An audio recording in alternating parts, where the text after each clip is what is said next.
அண்ணன் அமெரிக்காவோட சேட்டைக்கு அளவே இல்லாம போச்சு. காரணம் என்னன்னா, இவன் ஊரு முழுக்க போய் வம்பில் தர்றான். வம்பிழுத்தவனை அடிக்க போனா அவன் திருப்பி மிதிப்பாங்கிறக்காக, அவனை வர்த்தக ரீதியில, பொருளாதார ரீதியில டைட் பண்ணணுங்கிறக்காக, யாரும் அவன் கூட வர்த்தகம் பண்ணாத. அவன் கூட வர்த்தகம் பண்ணா நான் உனக்கு கூட வரி போடுவேன் அப்படின்னு சொல்லி ஒரு இம்சையான பாலிசி. இதை எவன் அங்க கண்டுபிடிச்சான்னு தெரியல. ஆனா வெற்றிகரமா இதை வச்சு வண்டி ஓட்டிக்கிட்டு இருக்காங்க. ரஷ்யா விவகாரத்துல இருந்து பெரிய அளவு ராஜதந்திரத்தை யூஸ் பண்ணி இன்னமும் ஓடிக்கிட்டு தான் இருக்கும். இதுக்கு நடுவுல ஈரானை தூக்கிட்டு வந்துட்டாங்க. அட பாவி மனுஷா, நேத்து நீ தானே சொன்ன அமெரிக்கா நம்ம காலில் விழுந்துட்டாங்க அப்படின்னு. யதார்த்தமான உண்மைதான். உன்னை நம்பி வெடி வெடிச்சுட்டு திட்டக்கூடாது. அந்த ரஷ்ய விவகாரத்துல காலில் விழுந்தாங்க. ஈரான் விவகாரத்துல திருப்பி ஒரு தடை அப்படின்னு சொல்லி அறிவிச்சிருக்கார்கள். நம்ம தான் 2 நிமிஷம் முன்னாடி பார்த்தோமே, இந்த பையன் ஊர் முழுக்க வம்பு தும்ப வளர்த்துருவான். அதுக்கப்புறம் நீ அவன் கூட சண்டை போடுவான். டேய், அவனுக்கு எனக்கு எந்த வாக்கியா தகராறு இல்லடா அப்படின்னு சொல்லிட்டோம்னா, அடுத்து சரி ரைட் ஓகே பாத்துக்கலாம், ஏன் கூட வர்த்தகம் பண்றேன்ல, அதுக்கு நான் வரி போடுறேன் அப்படிங்கிற மாதிரி. இப்ப ஈரானை முடக்கணும். அதான் முடக்கிட்டீங்களேடா, ஈரானை தான் ஒழிச்சு கட்டிட்டீங்களே. ஈரான்ல அம்புட்டு பயில தெருவில் எதுக்கு இறங்கி நிக்கிறாங்க?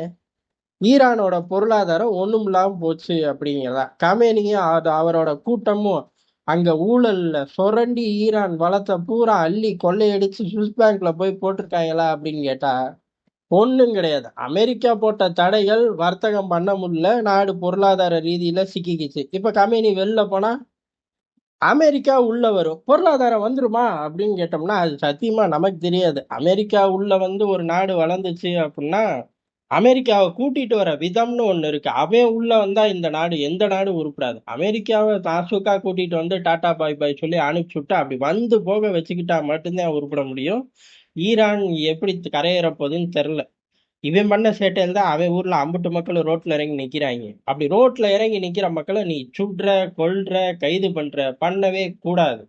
மக்களை சுட்ட நாங்க களத்துல இறங்கிருவோம் அப்படிங்கிறாங்க. ஏழை பாகிஸ்தான்ல தினமும் தாண்டா சுட்டு கொள்றாங்க மக்களை. அது பத்தாதுன்னு பாகிஸ்தான்ல இருந்து தப்பிச்சு ஓடி போன பத்திரிகையாளர்கள் எவ்வளவோ வேற வெளிநாட்டுல வச்சு டிக்கெட்டை கிழிச்சு கொடுத்தாங்கடா. உன்னோட 51வது மாகாணம் கனடாலேயே வச்சு டிக்கெட்டை கிழிச்சு கொடுத்தாங்க அப்படின்னு சொன்னோம்னாலும் காதிலே விழுகலன்றாங்க. இல்ல ட்ரம்ப் ஒருபடி மேல, இந்தியால இருந்து ஏஜென்சில யாரும் போய் கேட்டா நீ பேசுற இங்கிலீஷ் எனக்கு புரியல அப்படிங்கிறாரு.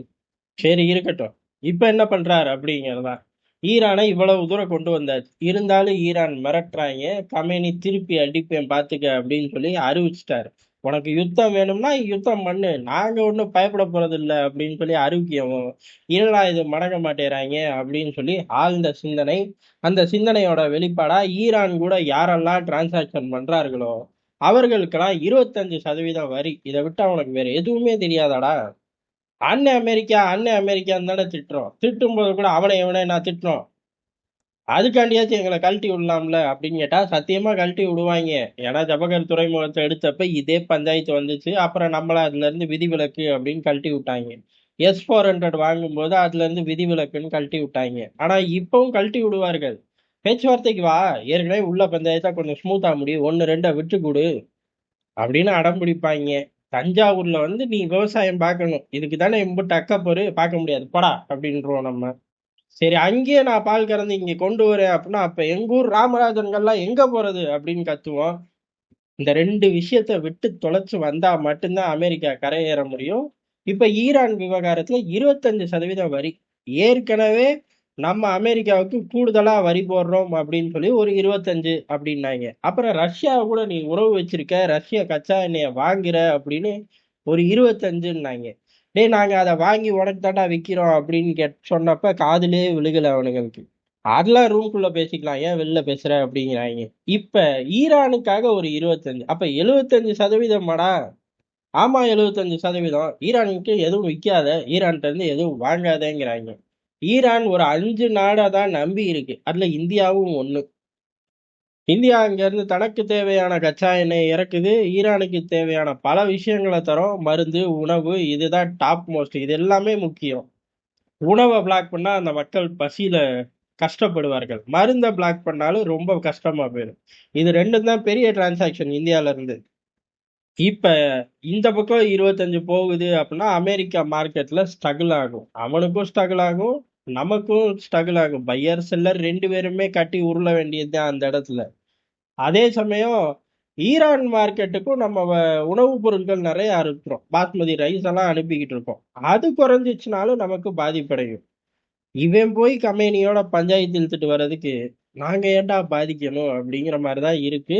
ஏற்கனவே இன்னைக்கு பேச்சுவார்த்தை அப்படின்னு ஓடிக்கிட்டு தான் இருக்கு. இந்த பேச்சுவார்த்தைக்கு நடுவுல ஒரு சீட்டு வர மாரி இந்த விஷயமும் வந்திருக்கும் இந்நேரம்.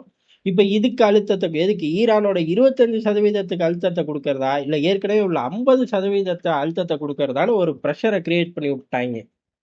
இப்ப 50% பேச்சுவார்த்தையில 1, 2 விட்டு குடு. ஈரானோட 25% உங்க ஊர் நடராஜ் ரப்பர வச்சே அழிச்சிடுறேன்னு அமெரிக்கா பேசுவான்.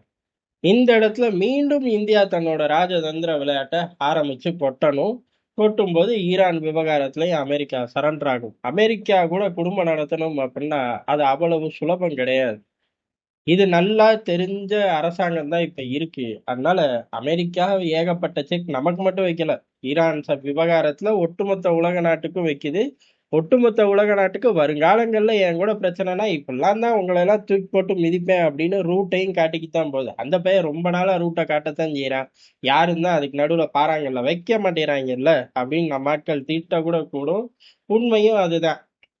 இருந்தாலும் இந்த இடத்துல டெல்லி ஆக்ரோஷமா தான் போகும் அப்படின்னு சொல்லப்படுது. காரணம் என்ன அப்படின்னா, ரஷ்ய விவகாரம் மாதிரி ஈரான் விவகாரம் நீண்டுகிட்டே போகாது. அது ஏதோ ஒரு வகையில ஒண்ணு ஈரான் விழுகும், இல்ல ஈரான் தப்பிச்சுக்கும். அதனால அது அப்படியே வருஷ கணக்குல இழுக்கும் அப்படின்னு ஹீட் ரொம்ப ஜாஸ்தியாகும், நம்மள பிரஷர் பண்ணுவாங்கங்கிற கவலை இந்தியாவுக்கு கிடையாது. இதான் டெல்லி வட்டாரத்துல பேசப்படுற விஷயமா இருக்கு. நம்ம இப்போதைக்கு இந்த 50% சேலஞ்ச் பண்ணி பெரிய அளவு பிரேக் பண்ணாலே இந்த 25 தானா பிரேக் ஆகும்ன்ற அந்த ரீதியில தான் இப்ப பேச்சுவார்த்தையில இந்தியா அழுத்தங்களை கொடுத்துக்கிட்டு இருக்கு. இன்னும் விரிவா அரசாங்கங்கள் வெளியில தெரியணும் அப்படின்னு தகவலை கசிய விடும்போது நம்மளும் இங்க விரிவா பார்ப்போம்.